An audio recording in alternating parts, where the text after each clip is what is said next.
My name is John Kiess, and I teach Theology and Ethics at Loyola University, Maryland. My research explores the ethics of contemporary conflict, and most recently I've focused on the war in the Democratic Republic of Congo. The International Rescue Committee estimates that 5.4 million people have died in the war, making it the deadliest conflict since World War II. Most of those who have died, however, have never seen a battlefield. They are civilians who have suffered from the indirect costs of war, such as malnutrition and disease. These costs are related to the abandonment of subsistence farming, the rise of war economies, the collapse of the state, and the neglect of public infrastructure.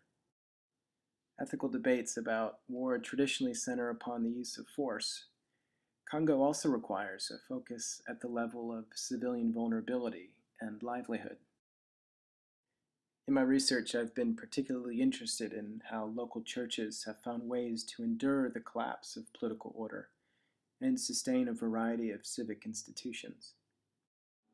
Churches have not only kept open schools and health clinics, they have been instrumental in leading resistance efforts.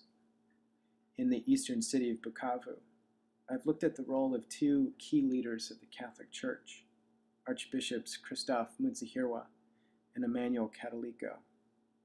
Both used their letters and sermons to galvanize civilians into collective action, and both died for their outspoken advocacy for victims of the war. In the northeastern town of Nyankundi, I've looked at how the local church has spearheaded rebuilding efforts after the town was destroyed.